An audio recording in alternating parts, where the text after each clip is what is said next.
안녕하세요 여러분, 수익률 상승에 도움을 드리고 싶은 헬퍼입니다. 사실 예상됐던 것처럼 이제 반등을 이제 많이 했습니다. 특히 이제 국내 시장 같은 경우 조금 더 크게 반등을 했고요. 보시면 이제 코스닥 같은 경우도 반등을 하다가 소폭 좀 하락한 모습이고, 이제 S&P나 나스닥 같은 경우에도 반등하고, 이제 어제는 조금 하락을 한 모습입니다. 조금 이따 말씀을 드리겠지만, 미국 모양을 봤을 때는 사실 한 번 더 가야 되긴 합니다. 이 조정을 보이고 나서 결국 전 한 이 정도까지는 가야 되지 않을까 싶은데, 이게 약간 좀 국내랑 살짝 다른 면은 있기는 해요. 그래서 이 부분은 조금 이따 차트 볼 때 조금 더 자세히 보도록 하고, 우선 일단 전반적으로 한번 살펴보도록 하겠습니다. 간단하게 하는 RP부터 살펴보면은 RP 매각이 한번 있었어가지고, 이제 마이너스죠, 매각이니까 이제 플러스라고 돼 있는데 마이너스로 RP 매각이 있었다라고 보실 수 있고요. 그래서 1.5조 매각을 하면서 현재 같은 경우에는 이제 RP는 없어졌다라고 보시면 될 것 같습니다. 그래서 금융시장이 이제 조금씩 한국은행의 그런 유동성 공급이 이제 없어지고 있는 그런 단계다라고 보시면 될 것 같고요. 그 다음에 이제 지수 밸류에이션 살펴보면 이제 코스피 같은 경우에 이제 1득 앱으로 보나 페드 모델로 보나 여전히 비싼 레벨이다라고 볼 수 있고, 긴 시계열로 봐도 그렇습니다. 코스닥 같은 경우에도 다르지 않죠. 여전히 아직까지 고평가 영역이다라고 볼 수 있고요. 그 다음에 이제 코스피랑 S&P 이제 밸류에이션 같이 돼 있는 걸 봐도 코스피가 오히려 지금은 더 밸류가 높다라고 볼 수 있겠습니다. 이제 그 부분은 아무래도 성장률이 많이 떨어졌기 때문이다라고 보실 수 있겠고요. 페드 모델로 봤을 때는 비슷비슷합니다. 그래서 긴 시계열로 봤을 때는 비슷비슷하다. 그러니까 페드 모델로 봤을 때는 비슷비슷하다. 결국 둘 다 지금 고평가인 영역이다 라고 볼 수 있겠습니다. 그래서 특히 이제 미국 쪽 같은 경우에는 트레일링 PBR로 보면은 빠지긴 했어도 여전히 어마어마하게 고평가 영역이다라고 보실 수 있을 것 같고요. 그 다음에 이제 ECB 쪽 이제 유럽 중앙은행들 대차대조표 살펴보면은 이제 TLTRO라고 이제 대출 쪽은 다 감소가 됐죠. 근데 이제 중요한 거는 이 증권, 이제 결국 유가증권, 국채죠. 이 국채 부분은 전혀 줄지는 못한 그런 상황이다라고 볼 수 있겠습니다. 여전히 그래서 자산 대비해서 GDP는 높은 수준이고요.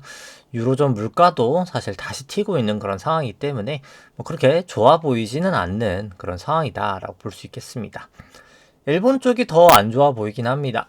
일본 쪽 같은 경우에도 이제 레포가 다시 생기면서 결국 자산과 부채가 이제 증가되지는 못하고 있는 최고점을 찍고 내려오고 있는 그런 모양새다라고 보실 수 있고요. 이제 여기는 GDP 대비해서 자산이나 정부 부채는 어마어마한 수준입니다. 세계 최고의 수준이고요. 소비자 물가도 다시 이제 올라가고 있기 때문에 일본은 정말 힘들어지지 않을까라고 생각을 합니다. 사실 이게 엄청난 양의 지금 부채가 있는 상황에서 금리가 올라가면은 정말 이제 힘들어질 수밖에 없는 그런 상황이다라고 생각이 들고요. 그 다음에 이제 간단한 거부터 다 살펴보죠. 이제 간단한 거. 이제 미국 쪽 기대 인플레이션 같은 경우에 약간 횡보하거나 살짝 감소하는 모습을 보이고 있고요.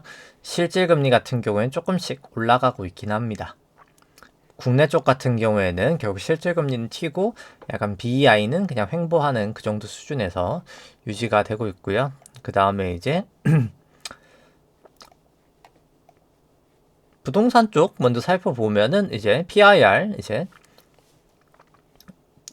PIR은 간만에 설명을 드리면 이제 그런 거죠. 그냥 결국 주택 가격, 아파트 가격이든 뭐든 이거를 이제 중위 소득의 연소득으로 나눈 겁니다. 그러니까 쉽게 말해서 이 주택 가격을 그냥 대한민국 평균 정도 사람이 이제 연봉으로 몇 년 만에 살 수 있냐라고 보는 데이터죠. 가처분이 아니라 쓸 수 있는 돈이 아니라 그냥 연봉 전체입니다. 이제 그랬을 때 서울 아파트 같은 경우에는 최고점을 찍고 이제 한 15배 정도 됐다가 지금 이제 한 11.5배 정도 된다라고 보실 수 있겠고, 미국 쪽 PIR도 어마어마한 수치죠. 미국 쪽 우리보다는 낮기는 해요. 그래도 사실 이건 전체기도 하고요. 미국 전체는 7.3배다. 사실 우리나라가 미국보다 심한 거죠, 지금. 그 다음에 미국의 실질 주택 가격도 상당히 비싸고요. 이제 그 다음에 이제 미국 전체 상업용 부동산도 많이 내려오고 있고 결국 추세적으로 전 더 내려올 거다라고 보여집니다. 이제 국내 쪽 아파트 주택 실질 가격도 살짝 올라갔다가 이제 내려오고 있는 추세이긴 하고요. 뭐 천인당 주택수로 봐도 뭐 사람들이 이제 주택 가격 다시 올라갈 거라는 주된 근거가 주택 수가 이제 줄어들 거다. 공급량이 줄어들어서. 근데 중요한 거는 이때 공급량이 이렇게 늘어났는데 이게 공급량이 늘어서 아파트 가격이 내려간 게 아니라 아파트 가격은 공급이 늘어도 올랐거든요. 그래서 이게 사실 공급이 중요한 게 아니라 결국 사실 사람들이 얼마나 돈을 살 수 있는 이 돈이 레버리지가 가장 중요합니다. 레버리지와 결국 돈을 찍어낼 수 있는 통화량을 증가시킬 수 있는 QE를 할 수 있냐 없냐. 그 다음에 두 번째는 이제 결국 예대율을 통해서 이 찍어낸 돈을 얼마나 뻥튀기를 할 수 있냐. 이 두 개가 사실 금융자산의 핵심입니다. 뭐 KRX 금 같은 경우에는 이제 오버밸류가 많이 내려온 그런 상황이다라고 보실 수 있겠죠. 그래서 글로벌 금 가격하고 한 91%니까 근데 91%가 거의 평균치 수준이다 보니까 그냥 평균 정도 수준에 지금 와 있다. 이제 고평가됐던 게 많이 이제 해소가 됐다라고 보실 수 있겠죠. 나머지 이제 부동산 관련된 거 지표들은 그냥 참고 삼아 이렇게 보시면 될 것 같고요. 분양이 좀 많이 줄고 있긴 하죠. 지금 경기가 안 좋다 보니까. 그 다음에 이제 코스피 200 대비해서 이제 상대 강도 이제 RS라고 하죠. Relative Strength 해서 이제 상대 강도 같은 경우에는 이제 코스닥 150 같은 경우는 계속 약세고 미국 쪽도 확실히 약세로 이제 돌아섰습니다. 100 밑으로 내려왔고 음식료 쪽이 그나마 강세. 뭐 나머지 쭉쭉 살펴보시면 될 것 같고 의약품 점점 약해지고 있고요. 기계도 좀 약해지고 있고 그나마 운수 장비가 좀 계속 지금 버텨주고 있고 나머지는 그닥 좀 비리비리한 상황이다라고 보실 수 있겠습니다. 특히 S&P랑 나스닥은 좀 확 빠진 모습이 좀 눈에 띄고요. 나머지는 그냥 참고 삼아 추세 정도 보시면 될 것 같습니다. 그 다음에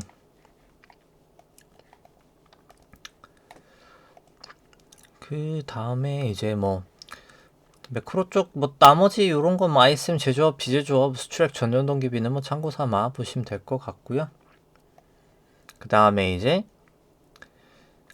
시가총액 대비해서 일간 수출액 살펴보면은 뭐 지금 코스피가 그렇게 싸다라고 말할 수 있는 레벨은 아니다라는 거를 보실 수가 있습니다. 이때가 엄청 고평가였던 건 맞고요, 사실.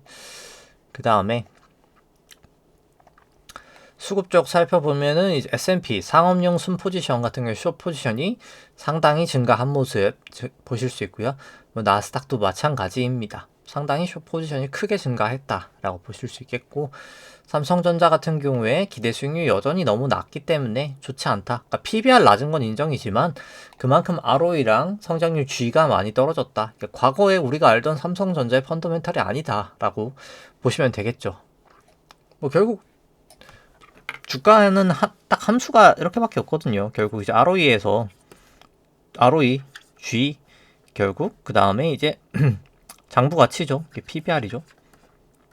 림 모델로 생각했을 때 이거밖에 없잖아요. 결국 그냥 지금 잔고 얼마 있냐, 통장 잔고 얼마 있어, 이거랑 너 월급이 올라가고 있는 속도가 얼마야, 그러니까 성장률 포텐이라고 할까요? 이제 너의 잠재력은 어때? 그리고 이제 지금 얼마 벌어?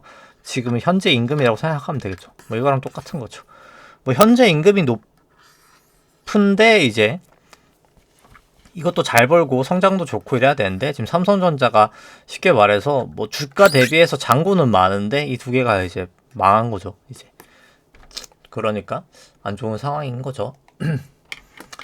그런 상황인 거고 그 다음에 이제 코스피 뭐 코스닥 합산 신용잔고 같은 경우에는 뭐 크게 증가하지는 못하면서 그냥 18.2조 정도 계속 유지가 되고 있는 상황이다라고 보실 수 있겠습니다. 외국인 현물 같은 경우에는 뭐 조금 단기간 매수는 들어왔고 선물도 마찬가지입니다. 그래서 단기 좀 반등을 지금 외국인이 좀 이끌고 있다라고 보시면 될 것 같고요. 긴 시계열로는 이제 뭐 개인만 사고 있었던 거는 뭐 맞다라고 보실 수 있겠습니다. 신용잔고 대비 코스피 같은 경우도 여전히 높은 수준이고요. 뭐 코스닥 같은 경우에는 외국인이 팔고 있죠. 그래서 수급이 좀 안 좋다라고 보실 수 있겠고, 그 다음에 이제 신용잔고 대비해서 시총 같은 경우에도 이건 여전히 좀 높은 수준이다라고 보실 수 있겠습니다. 그 다음에 이제 전주 대비해서 이제 연준 연방준비은행 미국 쪽 이제 BS 재무상태표 살펴 보면 결국 부채 계정이죠. 부채 쪽 사이드 지급준비금이 한 876억 달러 정도 좀 큰 폭으로 증가를 했고요. 이제 TGA가 한 358억 달러 정도 이제 감소를 했습니다. 이 부분 때문에 이제 지준이 는 거죠. RRP도 감소를 하면서 이 부분이 이제 지준을 좀 늘리는 그런 역할을 했고요.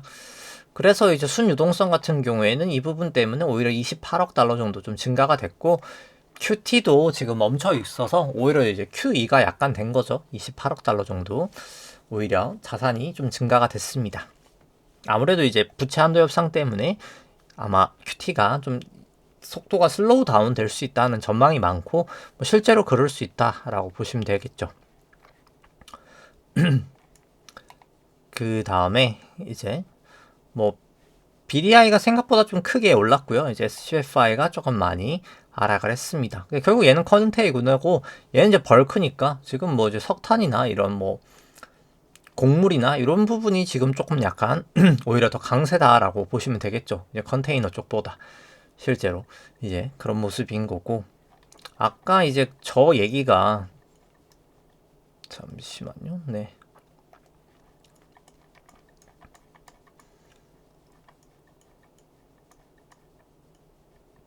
지급준비금 얘기를 했었잖아요. 그러니까 부채 한도 협상이랑 이제 뭐 지금 QT 약간 좀 줄이게 되는 거랑 이제 무슨 상관이냐라고 생각을 하시면, 그러니까 부채 한도 협상이 되기 전까지는 이제 국채를 못 찍잖아요. 이제 그러다 보니까 이 정부 현금인 이 TGA를 쓸 수밖에 없는 겁니다. 이 연두 색깔이 점점 감소를 하게 될 거예요. 그렇게 되면 어떻게 될까요? 이제 결국 얘가 이제 감소를 하게 되면 이제 다시 근데 나중에 이제 그만큼 얘가 감소하는 만큼 이 지준이 늘 거잖아요. 이제 이게 동일 만큼 그렇게 되겠죠. 근데 이제 QT를 하면은 이제 사실 나중에 이제 이만큼 감소를 하면서 지준이 크게 안 줄겠죠. 이제 QT를 하면 이만큼 지준이 좀 증가하고, 그 증가하는 부분에서 또 이제 QT로 약간 감소하고 이렇게 될 텐데, 부채 한도 협상이 이제 다 끝났다고 생각해 봅시다. 이제 그러면 다시 이제 정부 현금을 늘릴 거 아니에요. 이제 국채를 많이 발행해서. 그럼 이때 지준이 한순간에 확 떨어진다는 거죠. 한순간에. 이제 이 넘어갔던 게 확. 그래서 뭐 이 부분 때문이라는 건데, 뭐 솔직히 저는 뭐 그렇게 잘 모르겠습니다. 그냥 스무딩 정도만 하면 되는 거지, 이게 뭐 멈출 정도 수준까지인가 뭐 좀 약간 싶기는 한데, 뭐 아무튼 뭐 주요 이제 저거에 대한 멈추는 논리는 그래도 뭐 설명을 드리는 게 맞을 것 같아서 이제 뭐 그 부분 때문에 그렇다라고 보시면 됩니다. 그러니까 한 방의 지준이 확 줄어들게 되는 거죠. 이제 좀 오히려 늘어나다가 한 방에 주는 약간 이런 케이스가 나타난다는 거죠. 이제 그런 상황이고, 나머지 같은 경우는 뭐 그냥 참고 삼아 뭐 보시면 될 것 같습니다. 뭐 특별한 건 없었기 때문에 뭐 그렇고요. 네. 인플레이션 조정하는 것도 여전히 아직까지 뭐 증시는 높은 수준입니다. 인플레이션을 조정했어도 그렇고, 통화량 대비해서도 그렇고, S&P나 나스닥이나 뭐 통화량 대비해서도 여전히 엄청나게 고평가인 영역인 거는 뭐 분명한 상황이고요.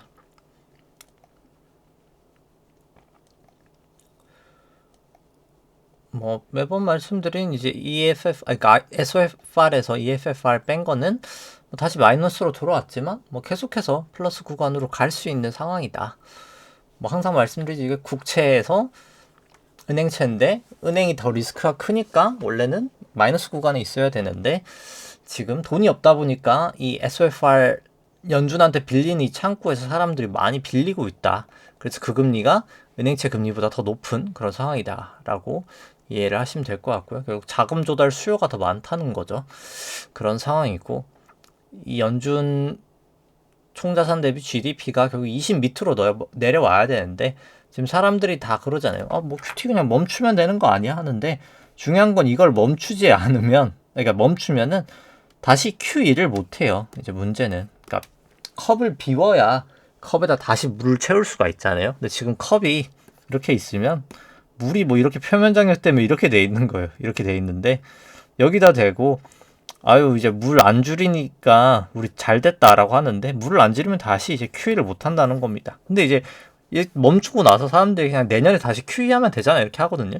근데 어떻게 컵을 멈추질 않았는데 비우질 않았는데 다시 물을 채울 수가 없는 거죠. 이제 그게 뭐 매번 말씀드리지만 이제 SLR 그것 때문이다라고 보시면 될 것 같고, 만약에 이제 뭐 그런 거죠. SLR 뭐 지금 푼다는 말이 있던데 풀면 되지 않나라고 하는데 SLR 풀면 이제 물가가 폭등을 할 겁니다. 이제 다 반작용이 있는 거죠. 이제 뭐 그러면 이제 사실 부동산이나 뭐 사실 제일 좋은 건 그땐 진짜 이제 금에다 몰빵을 쳐야죠. 이제 만약에 그런 상황이 오면 진짜 그냥 다 금으로 그냥 모든 자산을 다 금으로 가야 됩니다. 이제 그래서 일단 뭐 보면은 3월 같은 경우에 이제 장기채가 좀 찍히고 있고요. 그래서 한 504억 달러 정도 장기채가 찍혔고 3월에 결국 아직 1,500억, 거의 한 600억 달러 정도는 이제 더 찍히긴 해야 됩니다. 이제 뭐 그래서 올해 같은 경우에 일단 S&P 이게 S&P거든요. 뭐 그냥 지워버리죠. 위에 거 잘 안 보이니까.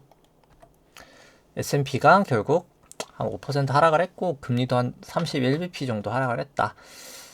금리 조금 이랑 이제 주식 조금 이따가 뭐 차트 볼 때 좀 보도록 하고요. 뭐 QT 같은 경우에는 지금 3월 거 아직 좀 밋밋하게 안 되고 있기는 해요.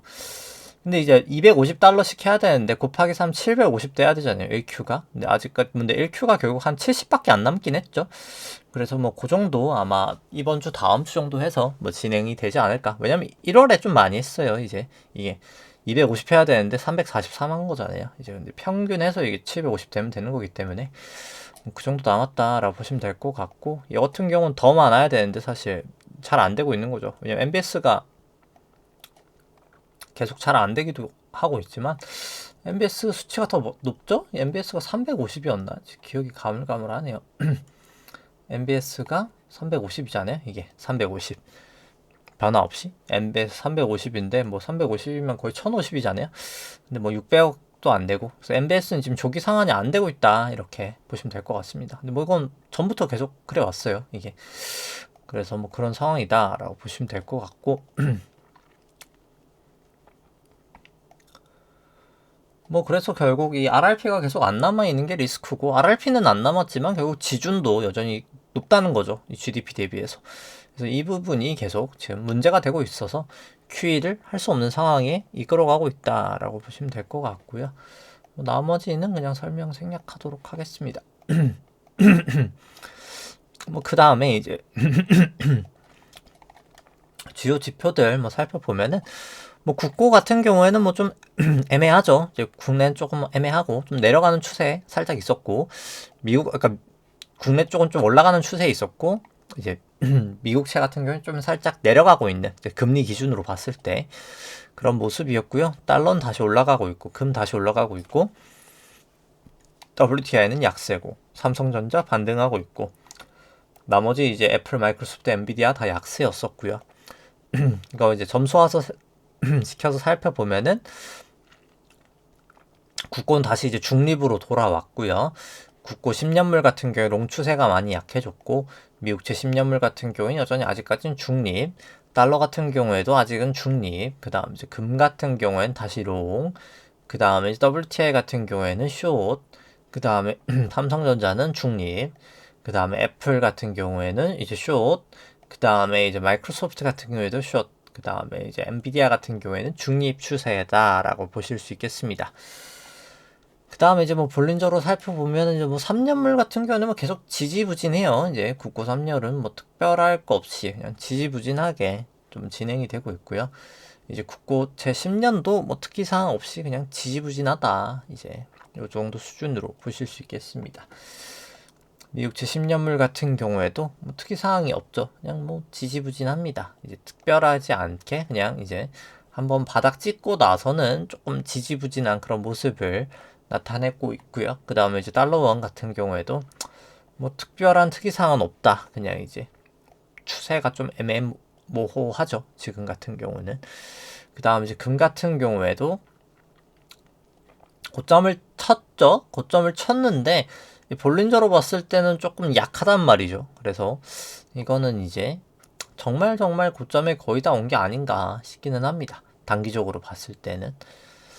근데 뭐 SLR 이런 거 풀리면 이제 뭐 그런 거 상관없이 사야 됩니다. 이제. 근데 뭐 풀리면은 뭐 그냥 바로 인플레이션 해지되는 자산으로 이제 몰빵을 해야 되는데 뭐 아직 그런 상황은 아니니까 제가 봤을 때 저는 그렇게까지 되지는 않을 거라고 봐서 일단 뭐 그런 상황이고요. RSI도 좀 과열이라 이건 좀 조심하셔야 되는데 그러니까 고점을 쳤는데 RSI가 더 낮다는 것 자체는 아직 그렇게 긍정적이진 않은 신호긴 합니다. 그래서 일단 좀 정리를 하는 게 맞다 보여지고요.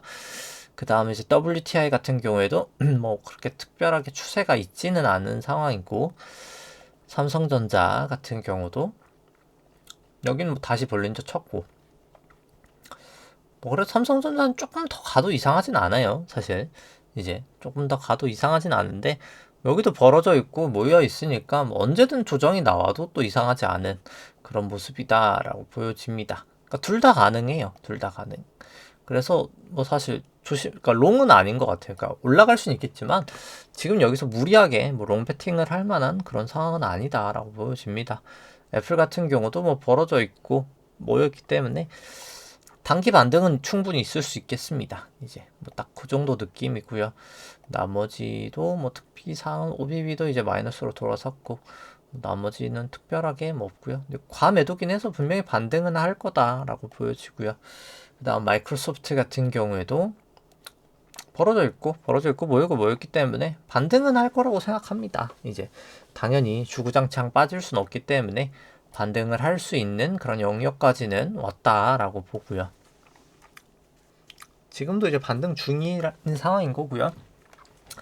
여기도 벌어져 있고 모여 있었기 때문에 반등을 줄 때였다라고 보여지고 반등을 주고 있는 그런 상황이다라고 보여집니다. 그 다음에 이제 비트코인 쪽 살펴보면은 뭐 추세 요거 점수들은 뭐 참고 삼아 보시고요.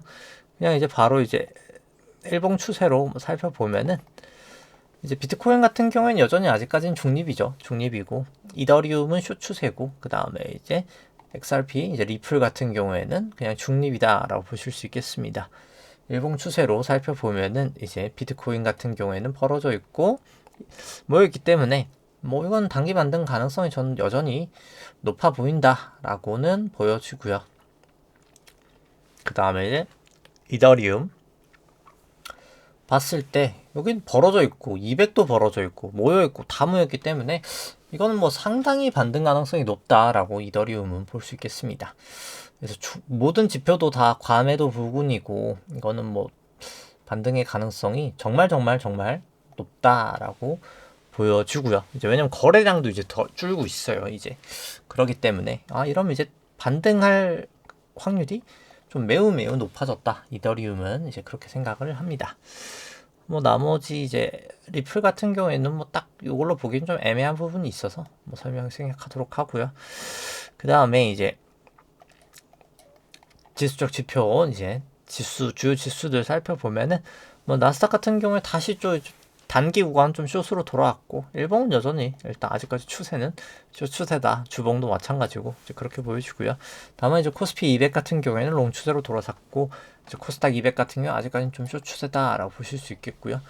이제 변동성 지표 이제 빅스랑 V코스피로 봤을 때는 약간씩 그래도 롱 추세로 약간 돌아오고 있다라고 보시면 되겠습니다. 점수로 봤을 때 이제 뭐 아직 숏이긴 합니다만 이제 코스피는 조금 더 롱으로도 돌아온 그런 모습이고 그걸 이제 일봉 추세로 살펴보면은 이제 나스닥은 중립이고 S&P도 중립이고 이제 그 다음에 이제 코스피 200도 중립이고 코스닥도 아직은 중립이다라고 보실 수 있겠습니다. 뭐 빅스 살펴보면은 넘어갔다 들어오고 벌어져 있고 벌어져 있죠. 그래서 이런 거는 결국 빅스가 떨어진다는 것 자체가 떨어질 거라는 거고, 떨어진다는 말이 뭐죠? 증시가 올라간다는 거죠. 이제 그런 모습이 나타날 것 같다라고 보실 수 있겠고요.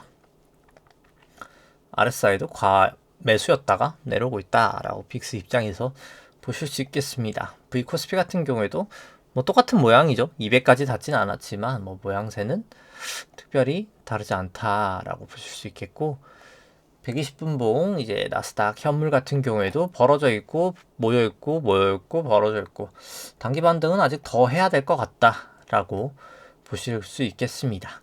조정은 어제 잠깐 보이긴 했지만 여전히 아직까지 반등을 해야 될 확률이 더 높지 않나 라고 생각을 합니다. 200으로 봤을 때는 뭐 일단 그렇게 보이고요. 그 다음에 이제 뭐 쭉쭉쭉쭉 봐서 여기 RSI 넘어갔다가 과매수까지 갔다가 좀 내려왔던 거고요. 이제 S&P도 뭐 특별하게 모습이 뭐 다르진 않아서 뭐 그냥 설명은 생략하도록 하겠습니다. 뭐 나스닥 일본 같은 경우에도 결국 벌어져 있기 때문에 모여 있고 반등 가능성이 단기적으로는 상당히 좀 크다라고 보여집니다. 한 방 더 가야 된다고 생각해요. 이게 결국 한 방 더 가야 된다. RSI도 그렇고 해소가 되려면. S&P는 뭐 설명 생략하도록 하고요. 그 다음에 이제 뭐 코스피 같은 경우에도 뭐 120분봉 여긴 모여있고 벌어져 있기 때문에 여기는 이제 사실 조정을 보여야 돼요. 이제 코스피 같은 경우는 전 좀 조정을 보일 확률이 높다. RSI도 그렇고. 그래서 좀 차별화가 역으로 되지 않을까. 이번에는 이제 그렇게 좀 보여지고요. 그래서 최근에 이제 국장이 좀 좋고 미장이 좀 안 좋았었는데 뭐 좀 반대로가 되지 않을까라고 뭐 개인적으로 생각해 봅니다. 뭐 그래서 이제 그냥 뭐 뇌피셜이긴 합니다만 이게 뭐가 됐든 간에 이제 탄핵이 뭐 어떻게 됐든 간에 시장이 좀 안 좋게 받아들이지 않을까 그 결과를 약간 뭐 그런 저는 좀 생각이 있긴 합니다. 차트 때 좀 더 자세히 보도록 하죠. 그래서 여기도 뭐 마찬가지로 뭐 거의 다였기 때문에 그렇게 좋아 보이지는 않아요. 솔직히 말해서 국내 쪽은 이제 미국보다 단기적으로는 더 안 좋아 보이긴 합니다. 이게 모습 자체가. 뭐 코스닥도 그렇고요. 그래서 뭐 차트 때 사실 다 지금 이제 보면 될 것 같은데, 일봉으로 봤을 때도 사실 200에 이제 걸려 있는 상황이기도 하고요. 계속 긴 꼬리가 나는 것도 뭐 딱히 좋아 보이진 않습니다. 그래서 뭐 여기서 뭐 더 가는 거 있을 수 있죠. 그래서 제가 뭐 처음에 요 부분에서 200일까지는 아마 갈 확률이 높다. 이제 여기 130 기준선이랑 200일까지는 갈 확률이 높다. 이제 여기까지는 왔어요. 이제 중요한 건 이제 여기서 뭐 더 가도 이상하지는 않아요. 사실 여기를 넘지만 않는다고 하면 이상하지는 않는데, 여기서부터는 뭐 굳이 베팅을 해야 될까? 이제 그런 영역인 거죠. 그래서 좀 조심을 하실 필요가 있어 보이고, 뭐 지나고 나서야 뭐 정확하게 알겠지만 뭐 모습을 봤을 때는 이게 그냥 1, 2, 3, 4, 5 그 다음에 이제 ABC 정도로 국내는 다 온 것처럼 보이거든요. 그래서 뭐 더 가면 이제 얘기가 달라지겠지만 이렇게 빠져도 이상하진 않단 말이죠.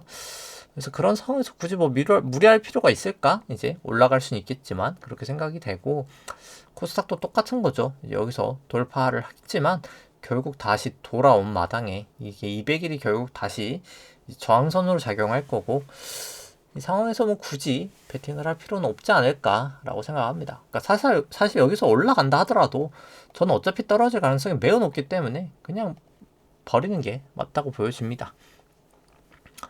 뭐 그 다음에 이제 뭐 S&P 같은 경우에는 다른 얘기예요. 여기는 좀 올라갈 확률이 여전히 아직 높다고 보여집니다. 약간 이런 모습으로 갈 것 같아요. 이런 식으로.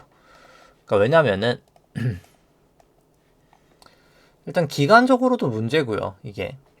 그리고 이게 이렇게 그냥 한 파동으로 쭉 해서 끝나는 경우는 사실 거의 없다고 보시면 됩니다. 이게.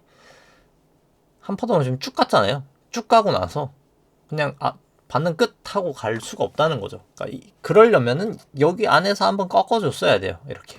이제 그러면 되는데 이번에 그냥 쭉 갔단 말이죠. 그래서 이게 그럴 가능성이 좀 낮지 않나라고 생각을 하고, 결국 이게 그럼 이제 한 마디였다는 거죠. 이게 한 마디였다는 건데 이번 하락에 그 반등으로 봐도 이게 17일 빠진 게 3일 반등하고 끝나기도 말이 안 된다는 말이죠. 확률적으로. 그래서 이것도 결국 뭐 4일 정도라고 보여지는데, 뭐 반등이 저는 뭐 못해도 5,760이고 5,915, 60까지는 거의 왔어요. 솔직히 말해서 60까지는 왔는데 기간이 너무 짧았기 때문에 이렇게 되면 이제 요까지는 오지 않을까 싶어요. 이 기준선까지는 저는 좀 올 확률이 훨씬 높지 않나 생각을 하고, 뭐 나스닥 같은 경우에도 이게 선물은 그나마 이게 일수가 조금 더 길어요. 이제 보시면 일수가 뭐 거의 한 5일 정도 되는데, 이게 현물은 저점이 여기 뚫렸었기 때문에 3일밖에 안 되거든요. 여기 때문에. 그래서 이게 사실 시간론적인 측면에서 못해도 6일에서 10일을 가야 되는데, 이게 뭐 3일로 딱 끝나고 반등폭도 이렇게 미미하게 나오기는 좀 쉽지 않다. 그래서 현물로 봤을 때는 뭐 2300 언저리 6일 8까지 되돌리면 21000 정도까지, 선물도 뭐 비슷한 그 정도 수준에서 반등까지를 해야 되지 않을까. 저는 일단 그럴 확률이 더 높지 않을까. 결국 한 요 기준선 언저리까지, 그게 이제 130일 기준선까지도 있는 거고요. 요 정도까지는 반등을 저는 해주고 나서 그 다음에 하락할 확률이 높지 않을까라고 생각을 합니다. 그래야 이 사실 시간론적인 측면에서도 적합하고, 그럼 이제 한 6일 8 정도 되겠죠. 이게 10일이잖아요. 21,100이고 어느 정도 비슷할 거라고 봐요. 이제 이런 느낌으로 저는 가는 확률이 가장 높지 않을까 좀 생각을 해봅니다. 뭐 다우도 뭐 크게 다르진 않은 모습이기 때문에 설명을 생략하도록 하고요. 뭐 비트코인도 마찬가지인 거죠. 반등을 좀 할 때가 됐다라고 생각합니다. 뭐 비코스피나 빅스는 그럼 이제 약간 좀 빠졌다 결국 가긴 하겠죠. 필라델피아도 결국 조금 단기 반등은 좀 더 하고 이제 가지 않을까 싶긴 하고요. 이제 뭐 니케이 같은 경우에는 뭐 많이 올라오긴 했어요. 이제 이런 경우는 이제 한번 뺐다가 가지 않을까 싶긴 합니다. 근데 이제 니케이는 사실 뭐 국내 따라서 그냥 같이 빠질 확률도 있어 보이긴 하고요. 이건 뭐 봐야 될 것 같긴 한데, 뭐 제일 아이러니한 모습이 지금 사실 유로라고 봅니다. 유로가 제일 사실 좀 애매한 것 같아요. 이게 뭐 이러기도 애매하고 저러기도 애매하고, 최고점은 갱신했거든요. 유로가 사실 최고점은 역사상 최고점은 갱신을 했어요. 그래서 사실 유로는 한번 돌파를 해도 이상하진 않을 것 같아요. 유로 같은 경우에는. 왜냐면 이제 내려갔던 모습이 이렇게 A, B, C란 말이에요. 이게. 근데 여기가 이제 사실 여기를 넘어가는 순간 이게 한 번 더 가는 거 같긴 하거든요. 그래서 좀 확률적으로 사실 유로는 한 번 넘길 가능성이 높다. 이게. 근데 이게 넘기고 나서가 아마 끝일 것 같아요. 넘기고 나서 와르르 무너질 것 같은데, 한번 넘길 확률이 더 높지 않나? 이제 이렇게 생각을 하고. 근데 항생은 이제 그거랑은 또 좀 다르긴 하거든요. 항생은 이제 구름대를 보면 여기가 결국 막힐 수밖에 없어요. 아주 높은 확률로. 이게 그래서 큰 ABC 정도고, 그러면 이제 이거 길이만큼 미니멈 이 정도 더 빠진다는 말이거든요. 그러니까 그래서 결국 한 이 정도까지는 최소 항생은 빠진다라고 저는 보는 게 맞지 않을까 싶습니다. 뭐 상해도 뭐긴 시결로 봐도 여기도 이 구름대 먹혀 있기 때문에 좋아 보이지 않는다라고 생각합니다. 결국 약간 여긴 이런 느낌이죠. 이 쐐기 같이 가고 있는 거거든요. 이 점점 이 쐐기 모양. 이 결국 와르르 할 가능성이 전 좀 높지 않나? 이제 이렇게 생각하는 보고 있긴 합니다. 여기서부터 아주 긴 쐐기인 거죠. 뭐 이렇게 보나, 뭐 이렇게 보나, 어찌 됐던 간에 이렇게 1, 2, 3, 4, 5 이렇게 빡 빠지는 좀 쐐기가 나오지 않을까 싶고, 달러 인덱스 같은 경우에는 이제 바닥을 거의 찍은 게 아닌가 싶긴 합니다. 이제 슬슬 볼린저 안으로도 들어왔고 추세는 안 좋은 건 맞는데, 달러원 같은 경우는 다른 얘기죠. 여기는 이제 지지가 되면서 오히려 다시 올라갈 수 있는 그런 모습을 좀 나타내고 있습니다. 위안 같은 경우에도 전 다시 반등할 거라고 봅니다. 결국 환 쪽이 지금 계속 문제예요. 오늘 튀르키예도 그렇고 이제 거의 11% 절하되고 이랬었는데 좀 심상치가 않죠. 좀 모든 나라가 길게 봐선 다 안 좋아질 거라고 봅니다. WTI도 이제 바닥을 찍고 반등하고 있는 상황이고요. 뭐 결국 금 같은 경우에도 이제 재차 다시 이제 상승을 하고 있긴 한데, 뭐 사실 거의 다 온 것 같긴 하고, 뭐 사실 금은 이제 사실 SLR 다시 이제 좀 완화한 다음 이제 그때 이제 아주 더 열심히 사야 되는 상품이다 생각을 하고, 국내 10년물 같은 경우에 여기 구름대를 넘기냐 마냐가 되게 중요할 것 같다라고 보여집니다. 미국채 같은 경우에도 결국 ABC로 이렇게 조정이 요 상승에 대한 이제 1, 2, 3, 4, 5 상승에 대한 A, B, C 조정이 끝났고 이제 다시 이제 반등하는 영역이다라고 보여지고요. 조금 더 이제 긴 시계열로 살펴본다라고 치면은 아주 긴 시간 동안 이 하락 추세선에서 잘 빠졌단 말이죠. 크게 넘지 않고 쭉 이 하락 추세선을 갔다가 여기서 크게 돌파하고 나서 결국은 여기서 다시 밑으로 뚫렸지만 결국 돌파를 하면서 크게 왔어요. 그래서 한 사이클이 여기서 끝이 난 거고 금리 하락 사이클은 이게 크게 결국 1, 2, 3, 4, 5로 올라가면서 큰 반등이 났었죠. 0.3%에서 결국 5%까지 반등이 났던 거고 이게 A, B, C로 지금 크게 조정을 받은 겁니다. 52이동 평균선에서 지지를 받은 거고요. 그래서 다시 이제 올라가는 거예요. 지금 이게 이렇게 해서 또 이게 조정을 받고 또 갔다가 또 조정을 받고 또 올라갔다가 이게 또 한 파동이 될 거고 그럼 결국 이 0.38에서 5%뺀 거에다가 요만큼에서 다시 이만큼을 최소 더해주거나 아니면 1.618로 더해줘야 되는데 그게 한 9% 정도 돼요.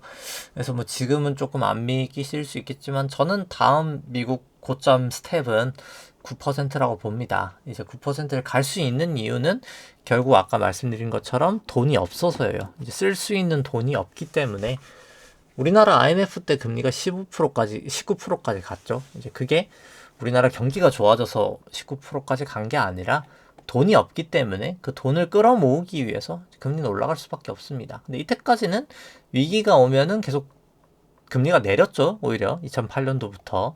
왜 그런 현상이 났다면 그건 이제 돈을 찍어내서 그렇습니다. QE를 해서. 근데 이제 중요한 거는 이제 그 짓을 못 한다는 거죠. SLR이 다 찼기 때문에. 그럼 SLR을 다 찼으니까 풀어주면 안 돼? 풀어주면 인플레이션이 온다는 거예요. 그럼 이제 똑같이 금리가 올라가는 거고요. 그래서 뭐로 가나 답이 없어요. 지금은 이제 그런 상황이 됐다라고 보시면 될 것 같습니다. 삼성전자 같은 경우 여기 이제 돌파가 됐어요. 사실. 그래서 뭐 국내도 아까 말씀드린 좀 여기가 뭐 더 가도 이상하지는 않아요. 어차피 삼성전자 돌파된 게. 그래서 뭐 그냥 이게 1, 2, 3, 4, 5로 뭐 이런 식으로 가도 이상하진 않거든요. 이게 이렇게 봐도 겹치는 1이랑 4는 생각보다 잘 겹치기 때문에 그래서 뭐 그냥 올라가면 올라가는 대로 냅두고 그냥 좀 지켜보시는 게 맞다라고 보여집니다. 이제 애플 같은 경우에도 단기 반등을 좀 해야 되는데 애플은 뭐 사실 모양에 따라서 이게 1, 2, 3, 4, 5로 하면 한 번 더 빠져야 되는 모양이기도 해요. 사실 근데 뭐 어찌됐든 간에 그러니까 결국은 빠질 텐데 이게 뭐 이렇게 갔다가 이렇게 가서 빠지는지 아니면 이렇게 갔다가 이렇게 봐서 빠질지 근데 뭐가 됐든 빠질 확률이 높기 때문에 좀 조심하시는 게 맞다라고 보여주고 엔비디아도 뭐 마찬가지입니다. 특별히 다를 건 없고요. 이제 테슬라도 뭐 마찬가지고요. 근데 볼린저 이제 안으로 훅 들어왔기 때문에 이건 반등 가능성이 훨씬 높다라는 거는 뭐 맞는 말이겠죠. 그래서 뭐 결론적으로 좋지 않습니다. 오늘 뭐 FOMC도 새벽 3시에 있기도 하고 한데 FOMC를 떠나서 뭐 저는 좀 반등 확률은 있다. 이제 특히 미국 쪽은 뭐 여기서 조금 더 뺐다 갈지는 모르겠지만 어찌됐든 한번 반등을 좀 줘야 되는 게 많은 것 같고 근데 이제 그 다음이 정말 좀 조심해야 될 때가 아닌가라고 생각을 합니다. 네, 오늘 방송 여기까지 하도록 하고요. 좋아요와 구독 해주시면 감사하겠습니다. 이상입니다.